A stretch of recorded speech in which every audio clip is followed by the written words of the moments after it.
C'est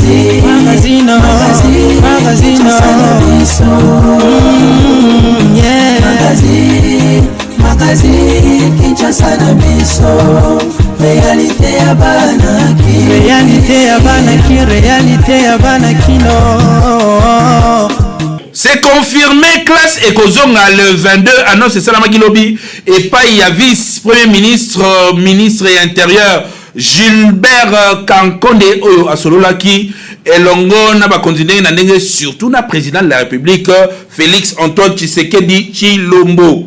Transport en commun, Mokolo Lelo, président de la République a remettre na Transco plus de 300 bus au éco-servir na ba Congolais pour na komata kokita ndenge ezalaka kaka transport ya pasi tokanisa ekosila les peuples d'abord bolukaki yango wana. Premier ministre ya ndenge nini population azali na posato azali kozela après gouvernement ya Ilunkamba.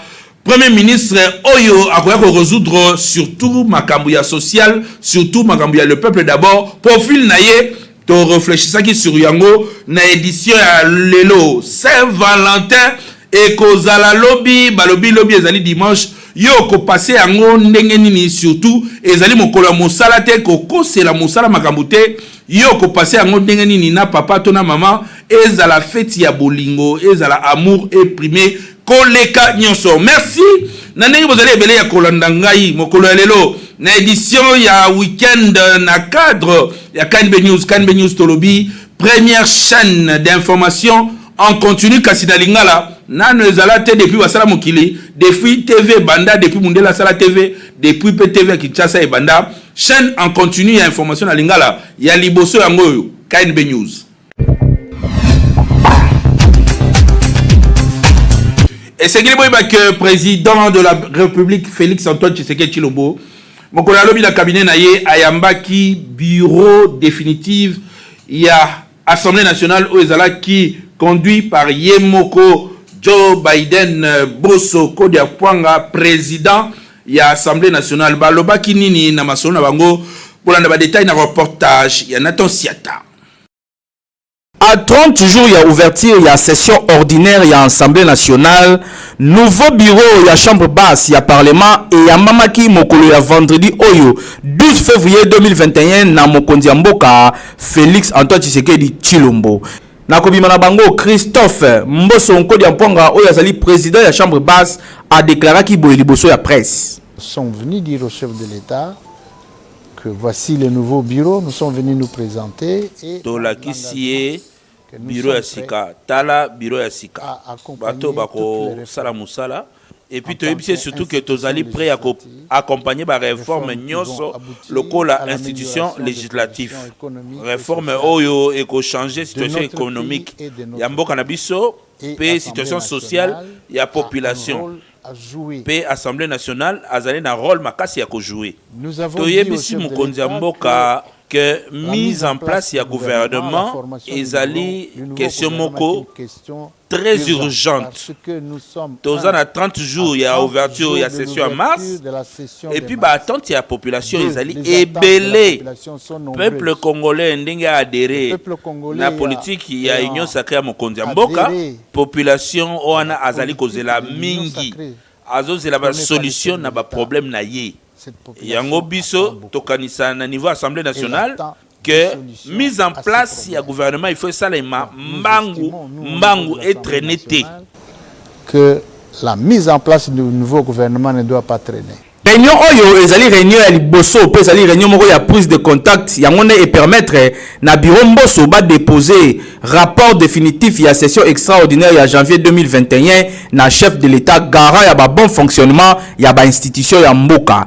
Et c'est que Christophe Mbosso Nkodi Mponga azalaki élu au cours de la session extraordinaire yango na Assemblée nationale. Nouveau bureau ezali constitué na Christophe Mbosso, Jean-Marc Kabund, Vital Beniwe Size, Joseph Lembi, Angèle Tabou, Jean-Pierre Kanefou, P. Colette Tchomba. Équipe Oyo et promettre qu'on accompagne le chef de l'État à travers cohabitation moko harmonieuse ya ba institution ya République démocratique du Congo, Kinshasa et l'équipe partout. Il est vrai que premier ministre topé gouvernement ya sika ezali bongo priorité ndenge président ya Assemblée nationale Mbosso Kodi Apwanga uti koloba kasi biso na kati ya rédaction ya KNB to mituni motuna profil nini ya premier ministre ou population azali kozela pour na ko satisfaire ba besoin na EP pour na kozala même moral na Félix Antoine Tshisekedi Tshilombo bolanda yango na commentaire ya Naomi Pila.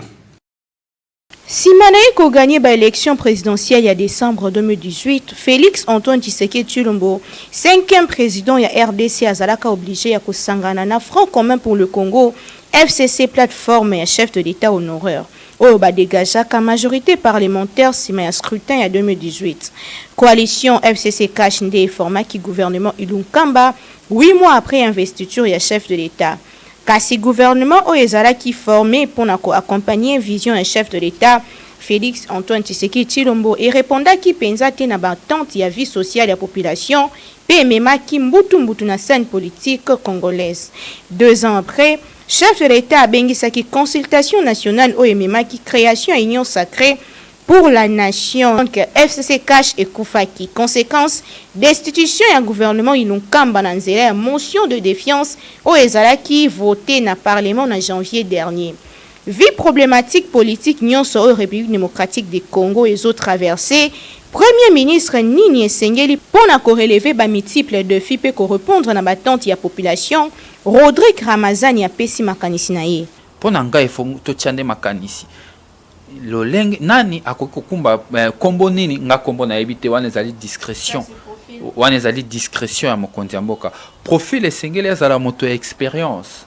Moto ali une expérience à conduite ya chose publique, moto azali na ba connaissance technique suffisante pour permettre aye bako mema vision wana na kati ya mboka, mais surtout ya motuya azala capable ya komema ba mboka na nzela ba réforme pamba te lelo tozala na ba gouvernement o gouvernement ye boyebi politique na justice te boyebi politique économique na été boyebi politique na finance publique te boyebi politique na santé te gouvernement de a proposé ba réforme pour que na kati assemblée nationale ba yeba ndenge nini ya kotala makambo ndenge kotambola mais biso za ka l'inverse mingi rande ba député ba proposer ba réforme ba gouvernement a kotala or réforme singele zalana no vision ya gouvernement central yemoko pour la politique publique d'urgence les autres plutôt qu'il y a mode d'urgence il y a urgence c'est tambola malamu singela à peu près 3 ans. 3 ans parce que une année à conception. Une année à conception, 2 années on est mise en application, il y a ba politique publique wana botien nantela pour que ça ba fruit. Na mikolo to tikali nango koloba ete mbongo na penza kokota na kata sani ya congolais na kolinga ko ma responsabilité à lokuta wana te. Na kolinga ko mema ngo tenga na préféré na zala sincère na ba congolais o to ko bundalelo tozali ekolo oyo kobunda kozonga na nzela tokobunda lelo koza kosala ba réforme parce que ba réforme nde pesa kanzela akolanda et ba fruit nango tokoki komona ngo na ba mbola oyo koya mais il faut kobunda ya mboko kitisa 30 via l'état ko kitisa yango ko permettre ba secteur mususu ya l'état et fonctionner. Peuple congolais a gardé espoir, gouvernement et union sacrée et koya certainement na programme ya politique publique ko salema en concertation na président de la République tokotala ndenge nini majorité asiki ko kumbela biso ne message nanga pe makasi ezali na ba décideur na ba dirigeant ba député ba ministre ba kokoma ministre lobby ba ete bazali na kati ya Assemblée nationale bazali na kati ya Sénat bazali na kati ya majorité ba kokotaka na kati ya gouvernement pour na peuple. Au cœur d'Afrique, République démocratique du Congo est un grand pays où ils ont mérité le meilleur. Nous espérer que le prochain gouvernement souverain Fachi ait comme un changement palpable. Au cœur d'Afrique, République démocratique du Congo est un grand pays où ils ont mérité le meilleur. Nous espérer que le prochain gouvernement souverain Fachi ait comme un changement palpable dans la vie sociale de la population. Pour 2023, ils allaient dans 2 ans et demi. Bola la tête donc Boye Bela. Kinshasa et l'équipe partout. Après crise et à Covid, bana bazonga qui la cité na janvier après ba vacances ya Noël na ba université pe bakangaki décision ezobaki lobi après réunion monene basaki na mokonzi ya mboka décision yango ya kozongisa classe mokolo ya le 22 février oyo. Retenir que le 22 février oyo kelasi ezongi bana nyonso bobanda déjà ko répéter ba cours na bino pamba te semaine à liboso ba intero ebele. Après 2 mois, il y a arrêt forcé, il y a cours, ba école, ba université, bazali ko fongola li susu ba porte na bango mokolo ya lundi au 22 février 2021. Ezali grande décision oyo mokonzi ya mboka Félix Antoine Tshisekedi Tshilombo azui na bandeko ya comité multisectoriel de lutte contre la pandémie Covid-19 au cours de la séance de travail moko oyo salemaki mokolo ya vendredi oyo 12 février 2021 na palais de la nation. Décision oyo ezali conséquence, il y a amélioration, il y a courbe épidémique, il y a deuxième vague ya Covid-19 na République démocratique du Congo. D'après le secrétariat technique, il y a riposte. Ba mesure prise na mokonzi ya mboka Félix Antoine Tshisekedi Tshilombo na décembre 2020 face na deuxième vague oyo et porté ba fruit nango. Ba observer actuellement baisse moko sensible ya baka ya contamination ndenge vice-premier ministre ya intérieur Gilbert Kankonde Malamba oyo annonçaki décision yango alobaki. Cependant pandémie oyo lokola esili nanu te lokola to gagner yango nanu te observance ya ba mesure barrière pe indispensable et sengeli et continuer ko fanda et continuer ko kota na mitu ya bato ba congolais ne soba salela yango ndenge vice premier ministre Kankonde abakisaki. Par ailleurs, mesure ya couvre-feu de 21h à 5h du matin et tikali kaka bongo mwana mboka yoka ko kanisa te lokola classe ezongi nde biloko nyonso wana esili malade ezali pe bakonzi balobi couvre-feu ezali nanu. Comité multisectoriel oyo ezali kosangisa secrétariat technique ya riposte ya gouvernement donc ministère ya intérieur ya santé ya ESU il y a EPST, na task force présidentielle, l'Issoussou, na la police nationale congolaise, Kobosanate, hôtel de ville de Kinshasa, Bango Nyoso Oyo, ba participer à la réunion Oyo, pour la décision finale Oyo et Zouami. Kinshasa, et qui partout. Est-ce que ba parents, vous allez déjà préparer bananabino pour na kozonga kelasi nenge longo bani parce que bana mingi bakotaki na téléphone bakotaki na kotala TV bana tongo ti pourquoi est-ce que bazongeli ba programme na bango ya étude topé bo préparer déjà bana ndenge nini ba parents tokine ko tuna mituna bazali bongo na micro ya Peggy Ilunga. En tout cas to sepeli makasi bisu ba responsable tuzana bana tokolinga teke bana bavanda na kati ya ndaku ke classe esalemate ezalaka te. Parce que le sang, on a toujours ban na bisu batang. Et puis chef de l'État, en tout cas, on a fait ce coup de chapeau. On a ça congolais, on a bisu.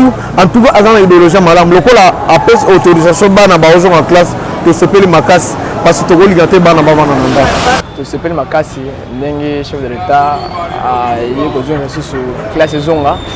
Et c'est bien ma casse parce que bana et c'est un qui faut en classe parce que l'enseignement est très nécessaire dans la vie à moi. Alors, pour la wana et l'autre aussi, tu conseilles comme mesure de sécuritaire pour la bana. Donc, moi, désinfecter dans la beaucoup, et puis cachiné et ça là pour dans la classe. Vraiment, pour la biso, tu peux ma casse, une chef d'État, à zone ça, classe saison. Et ça, il faut plaisir ma casse. Les classes saison à lundi, baie bisabiso. Tu peux foutre sous minerval, tu peux foutre à thé. Tu foutre premier trimestre, tu foutre deuxième. Troisièmement, tu peux foutre en côté. Bana biso bazu ba cours à malongate, bana batangi malongate, bozong sa classe. Atana bozong sa classe, coroné zakar. Bala taka ba masque, siko to kende tiwapi. Place ba président bazo bima, place ba ministre bazo bima bokangi. Mais botiki place ba ndumba bazo kola ba cheli ba kuluna, botiki bango. So wana to lobani. Lokola bozong sa biso bana classe lundi, troisième trimestre to foot en côté. La préparation zakare cache-nez, juste barrière, respecter on a l'école, c'est tout. On a problème à mouyembe ye babar akanga ki ngote parce que baba na batera c'est basala. L'église peut bande ko fonctionner. Mais y a ka classe ya banande o ya monaki ke batanga te bavana ndako. Donc ceux qui attendent quitter angaki azala place o ya zante batanga ba ebete ke docteur mouyembe te mais tant ya zo pesa bana baninga retard azo raisonner. Makamana toroye ba onde sima parce que eza pe na bana so ba futa ki ba minerval bien avant o ba op misoto na ba futi te ba futa tant ba classe rozonga. Bon, merci. Nous appelons les gens peut classe saison un peu à solo. Bah ça c'est ba GT o classe saison après classe saison. Tout appelle lundi classe saison un peu à solo. Tout moi ba na biso ko kende na classe. Parce que biso to futa ba minerva pour l'éducation ya bana wana. Tant bazo vendre biso na ndako moins te que za malamu te. Lundi de classe saison mu yembe tika ba G. Merci. Et zonga libela. Même si coroner zongi. Ba zo kaka ba mesure ko protéger bana ba ko kata sur classe té. Pour misala ba kangité. Bazando bakangité, l'église bakangité, bus bakangité, babar. Ni connu sur bato bazo robina na ba concert bazo robina na ba boîte, bakangité, kaka mbebe kol bakanga. Kapela bakangate priembe, kiti moko batumi balé. OK na couloir ya Nyangwe, kiti moko batumi balé. OK na Winners na Matete. Plein. OK na Kimbuta kutu n'en parlons pas. Plein. Donc coroner la kakuna te kaka na bekol. Oh non. Ndenge classe ezo nga boye batangisa bana ti juin, ti juillet, ti août bana ba récupérer ba matière nyonso. Au départ bana kutu enseignement ça na niveau moko très bas. Bezo vendre ça so bango na ndako mikolo belé. Donc bana au mona za na 3e. Pour nga kutu si c'était moi. Fallait que tous les enfants ba reprendre bané. Puisque classe était même année passée batangi na bango bien té. Ah non batangi mieux faut que batanga ba reprendre année bana ba zo connaissance à bien. Vous comprenez? On est sur le gouvernement de Salawana pour nga. Je le dis clairement et c'est la question à cacher échec et gratuité. Il y a un bana batanga na noté peut-être ba mettre ba kotomboka. Bana batanga na noté to ko futa bangote. Pour nga na moni zandengwa. Les ana question corona té. Mais le ko ba zonga pour toujours. Président de la République Félix Antoine Tshisekedi Tshilombo Fachi Béton Mokolalelo à remettre plus de 300 bus pour le transport en commun et Salemaki Bongo da boulevard triomphal na présence ya bakinois et belé oyo ba ovationa ki epé ba sepelaki na action oyo ezali ko couronner le peuple d'abord. Bolanda ba détail na reportage ya Nathan Siata. Officiellement le samedi 13 février 2021, 330 nouveaux bis ya ba marque Volvo ya société de transport du Congo Transco.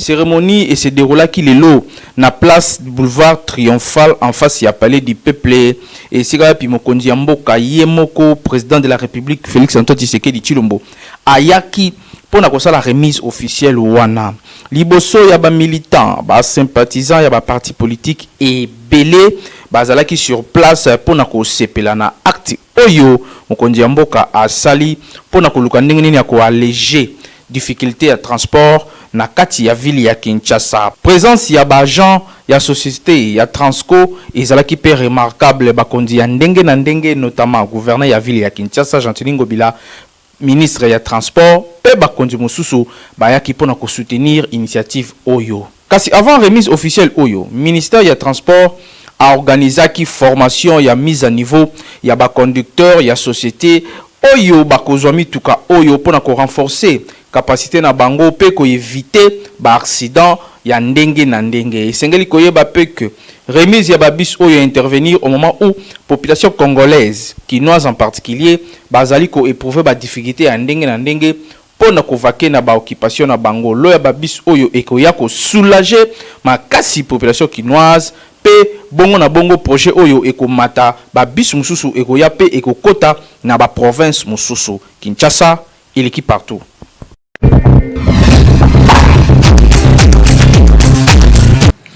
Lobby Saint-Valentin, makambu ya ba téléphone ezate, makambu ya ba appel vidéo ezate, ba lobby profil na statut à lobby cha papa to cha mama poto mona penza ke bolingo zaka solo bolingo oya cash ya kobomba elingi koloba ke ozali na plan B ofali na mutu anatanda mabe mingi. Soki okozala vraiment amoureux ya solo fanda na papa na mama Johnny Mobimba tokendaki sur terrain pona kotuna bande kondenge ni ba ko passer journée na bango Saint-Valentin lobby bazali bango na micro ya Miti Mafuta.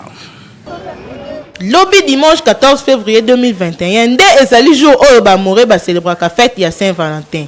Yango biso magazine KNB to tunaki na ba moré pona koyeba ndenge nini ba se préparer pona lobby. Pona nga lobby taka ka mukolo yo mbongo ezate. Valentin liboso ezaki bien. Maraturo yo mbongo eza penza te. neti na zando bapanzi bazando mutazo bazoteka te neti Valentin Ntilo oyo nayebi te soki esalama mpona mbongo eza te koteka mpe eza te ngai na ofete na ngai te mpo naza na mbongo te nabokisa meloko te bon activement on a programme te nazanga moko na minute on a fete eza te nde on a fete yango maintenant nazanga moko na ndako na fete yango eza te babongisa kaka cadeau pour la mamati moi cadeau moi fleur moi montre moi ya propre moi avantage ya wana à part cadeau ngama bongisa kaka cadeau na bolingo place na ozala place na omemai ouais bonga bongisa kaka yango wana na bongisa lo ni mbongo ya te ya na mbongo te na sepeli ka nde nzamba komisi ngai lo wa bongisa ya te mbongo ya te bapanzi biso toteka te ya tokofete ndenge nini na bongisa te parce que mbongo ya te taka ningo bila wapanja toteka na bien te koteka keba mbongo ya te moi to fete Saint-Valentin ezate to na kimia te to kibelo mambo fete te parce que mboka na mbutu si to na fete mais pour na vraiment désolé to fete te mbongo mo na te to teka te papa bana misala sa te papa lukambo la zana bila panji ba so papa wa mbongo wa ko bongisa ndenge nini na bimai depuis tongo ata 10 frate le quoi Saint-Valentin koza lobby siko basi yango na biso mbongo yango to kozwa wapi mboka ekomi na ebite lolenga mboka yango soki tozana na Kisasa soki pe tozana na mboka mais oza capital mais capital ekomi lokola intérieur Saint-Valentin lobby mais moyen ba na balata ezate pour na mbongo ezate dollar depuis vana na 20 000 ezaka na 20 000 Saint-Valentin koza ndeni ke mbongo ezate siko na mwasi na ngai lipapa na sombe liete non ke sombe ka elamba na mbongo yango combien neti lobi le 14 février pour nanga eza yango importante parce que na linga ba garçon baza tellement aventurier lobi eza fête ba amoureux na ba amoureuse nga amoureuse te c'est pour cela inutile ya refêter yango na ok nango na fête yango te journal lobi eza pour ba couple o babala eza pour ba célibataire te biso ba célibataire tana ba couple te wana senge pe ba couple et comme ba jeune fille se Saint-Valentin et comme nous jeune fille se Saint-Valentin dans ne ba couple ba bala nde ba bien Saint-Valentin na pourquoi na ko préparer ngwata lelo na pourquoi na lukela chérie na ngata fleur mo ya rouge tous à moi quelque part na sombele moi ji moi shawarma bon il faut ba sala ngo eza bien matara pe moi bolingo eza ngoka teke ya mutu oyo aza mutu eza makambo mabete eza makambo malamu et mataka un plus d'amour vraiment c'est bien faire quelqu'un cadeau mutu olingaka mingi osombela mo elo mo situ ya rouge chérie nanga moko mone falanga cadeau osombela slip à rouge senga rouge na fleur à rouge. Merci beaucoup na sepeli mon chéri, je t'aime beaucoup. Malgré kolela ya batu pona mbongo kasi batu misusu bami bongisi déjà malamu pona fête ya Saint-Valentin pe bazozela kaka lobi ekoka donc mokolo ya lobi 14 février ba amoureux bakoyindisa mabe pe ba cadeau kopesa ma ya ndenge na ndenge Kinshasa eleki partout. Phénomène kokata tomola ezali nango kokata bilamba te kasi ezali kotonga ba fi ebele ba koma soki ba fandi boye ndeko yakato kene kokata tombola nzoka ndeko kokata tombola wana ezali pona kotonga reportage oyo esalemi na Peggy Lunga na Benet Kongolo. Lelo na Kinshasa kisongi ekoma na ampleur ya kosakana te. Jamais komona deux filles bavanda 1 heure du temps sans que batonga batu. Misusu kutu bayokelaka yango lisusu soni te. Okomona bazotonga mutu en face atako banga ezate. Pe degré kisongi tellement eleki bakomi kobenga yango kokata tombola. Yango totunaki na population pona koyeba pourquoi phénomène kata tombola pe pourquoi ba filles bazo s'intégrer na makambu yango. Ce n'est pas de juste à encourager Zabilo Komoko. Il y a quoi encourager. Il faut que le chien boit, la caravane passe. De mon côté, au Kati Ballon Nanga, nous allons continuer pour le chemin Nanga. Nous allons mettre 4 pattes, nous allons mettre 4 pattes, sur le tombe, la salle qui porteur, sur le babysitter, un endroit quelconque. Au Sala Yango, au Tanga, c'est de merder. Vous comprenez? On le voit dans le quartier. Au Katarabatombola, au Vaina quartier, au Kataballon, à Moutou, Moutazouk avancé. Vous voyez, Parce que le fait que vous avez moutu, vous avez tombola. Le fait que vous avez moutu, vous avez ballon. Mais lui, il avance. Vous comprenez, un imbécile est répondu par le silence. Bon, ce qu'on a dit, c'est trop banal, quoi. Parce que quand tu as tombola, tu as épingler le sujet à mon même. Vous comprenez? Les autres m'ont dit qu'ici, Babiloko, il y a Rotonga, par-ci, par-là, parce que. Et puis, les amis qui créent vie à manquement d'emploi, quoi. Tout le monde a salaté. Et à Zawana, comme ça va dossier à jouer à Simi, ma batiki, à jouer à Simi, ma batiki, c'est un peu ça. Rotonga. Donc, Rotonga, on va se bien à Tombola. Monica, moi, c'est moi bien les canets, la TV, la Nzela, la balabala, zone, les calates à moi propre. Moi, des filles sont venus à télé, nous, quatre à Tombola, ben Batonga. Comme ça, les atterrants, on va se Tombola, classe Bakangi. Bana Bandenge, Kandenge, wana. yango bazokata tombola bazongisa baklasse bazongisa mamobele mpo soki moto azobima otika kokata tombola te kozanga kobima ndenge ezokatisa bango tombola mboka nyonso ekomikaka tokokata tombola siko tozokomprendre phénomène ya tombola yango te mpo ya nini misala eza te basi batuli ebele soki moto azobima akoki kokata te neti nga navai na mesa wana azoteka maputa nayo bato kokata tombola na quartier te bango le ezopesa bango mpasi baza bafainéante balingi koluka te kokata balo yali phénomène moko boye oyo na kilelo na kala ezalaki kotonga mais lelo bachange okaa nde style elobele eza na kaka kotonga soki bana basi bavanda esika mo mibale misato minei baolobela sujet ya mwana mwasi mpe sujet ya mwana mobali moko boye parce que bana eloko kosala te soit garçon moko abalingaka aintéressé bango ye mpe garçon moko bakipaka bango te parce que lui aotie bango kate bateau batiaka batuka yali bateau basalaka te sokopande il manque d'affaires ya za na rapport ayeba ya nataki boye ya sombaki boye soki bandi kosala asuta wana te yana kosala mosala esalaka bato bongo sokopande moto abandi kobima na ntango bandi kozonga na pokwa akozanga oyo balolenge yolanda bavie privé ya bato ere oza jeune fille kende nzela ya classe na nzela ya classe nde epesa yo avenir ere oza na avenir devant yo baninga bakokende ntiki babunda ya koluka lobi ya bango ezala ndenge nini yo ozalaki wana osalaki bulawa yo suka ya bulawa komi nini ya quartier ya quartier misala nini baleki ya quartier babima bakokende ya tikalaka wana pecanga lakisaka biso nini pecanga monaka ye nani c'est ça manque d'affaire konsekaka keno bango nde lokola si balekeli ngonga batie na bana bo babota na baaccident na ndenge nzela ya kotonga prochainement bana bakutana oyo bango bakutana nango te onga koloba yango wana bafille botika comportement ya kisongisongi kovanda bagroupe na bakwe mpona kotonga kaka bato eza malamu te soki ozangi eloko ya kosala vanda na ndako na bino otala ata television na place ya kovanda na baekiri mpona kotonga bato kasi boyeba ke mwana mwasi azangaka eloko ya kosala te mpo misala ya kosala na ndako ezalaka toujours ebele tokoloba kaka ke kisongisongi ezali vraiment comportement ya malamu te mpo na mwana mwasi oyo ase respectaka. Kinshasa eleki partout.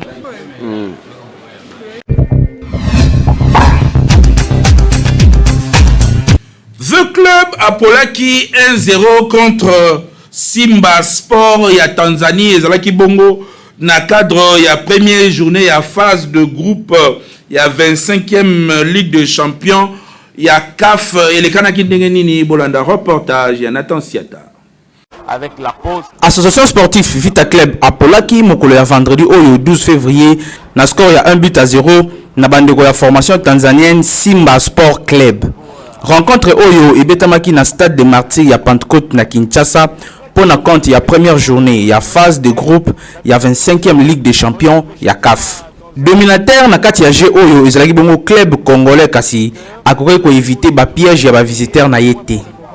Après première période moko oyo ezalaki soldé na score ya 0 but partout, ba Tanzanien ba ko inscrire unique but ya rencontre oyo na 60e minute ezalaki na penalty consécutif na contrôle moko ya loboko ya surface ya défenseur Ousmane Ouattara. Ezalaki bongo congolais Chris Mugalu Mushimba, ancien sociétaire ya FC Saint-Éloi Lupoponde ayaki ko se charger ya ko transformer penalty oyo na bi. Partie remise pour Naba Dauphin Noir lors ya deuxième journée, pe ba opposé na équipe ya Almeric. Entre-temps, Match mosusu ya première journée ya groupe A et kobetama mardi oyo 16 février oyo ezali koya entre ba égyptien ya Al Ali na Basoudé. Match oyo ezali renvoyé mokolo ya mardi na raison ya participation ya club ya Égypte na Coupe du Monde des clubs ya FIFA oyo ezali na Qatar pe basilisaki 3e. Voilà. Et le but. Mauvaise relance. Bozaki ebele ya kolanda KNB News. Ya lelo bo continue kolanda biso na Baraka TV, Show TV, Apic TV, Access TV, Yokason TV, Tolérance Zéro TV, Magic TV, Wemsa TV, P na chaîne YouTube na bino KNB News. Na sengi bino bo s'abonner ebele na KNB News pour na ko rater et l'autre côté ba extrait ya émission to za ko pesa bino awa intégralité nango ezali déjà na KNB News pe tolobi tozali chaîne de télévision oyo ekopesa kabino ti mukolo yezo kozonga ba information en continu kasi na lingala. Merci na équipe technique na sima ya caméra oyo ezalaki bongo Hervé Zaka pe na caméra oyo ezalaki bongo Alpha Molenda. Mais mutazo ningisanga mutu boye eza bongo à partir ya régie Timothée Kayembe pe mutu oyo azali ko sala bongo réalisation pe supervision et édition ezali bongo Nathan Siata nazalaki assisté na Naomi Pila et puis rédaction Mobimba et contribuer bongo na édition lelo to pesi bino bon week-end bisika nyoso bozali ko continuer ko landa biso surtout ba amoureux lobi bon fête kitoko fête ya ba amoureux papa ko sayote o musala lobi zala pembe ya mama zala pembe ya papa ba chéri bozala ensemble pour to célébrer amour ya solo ben souci nangeza moko tout mon lobby magazine